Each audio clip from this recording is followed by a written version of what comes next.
আসসালামু আলাইকুম এভরিওয়ান, সবাই কেমন আছেন? আশা করছি সবাই ভালো আছেন।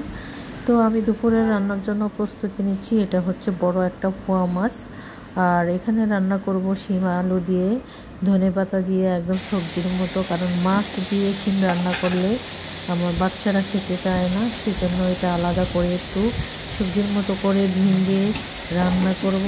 এই রান্নাটা অনেক টেস্টি হয়। তো গরমের পরে একটু একটু শীতের আমেজ চলে এসেছে। তো শীতের সবজিও কিছু বাজারে পাওয়া যাচ্ছে, সেজন্য শিম কিনে নিয়ে এসেছি।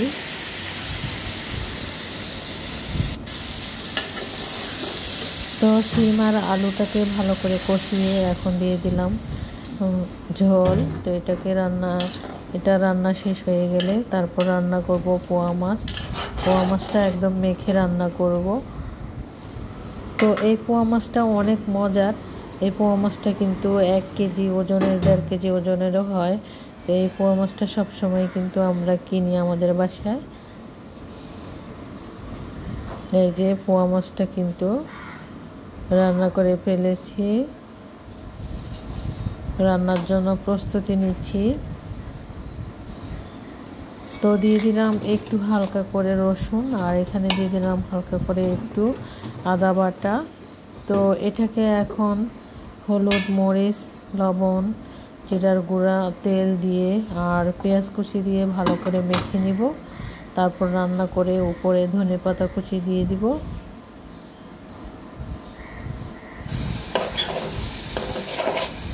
তো সবাই কেমন আছেন আপনারা, যে যেখান থেকে আমার ভিডিওটা দেখছেন? সবাই ভালো থাকবেন।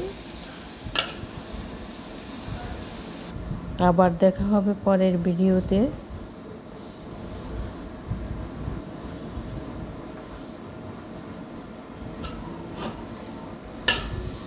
তো রীতিমতো এখন সকালবেলা একটু শীত পড়ছে। তো এই শীতেই কিন্তু এই পোয়া মাছ তারপরে আর ঝিঙের তরকারিটা খুব মজার হয়। তো সবাই ভালো থাকবেন। আল্লাহ হাফেজ, আসসালামু আলাইকুম এই বলে আমি বিদায় নিচ্ছি।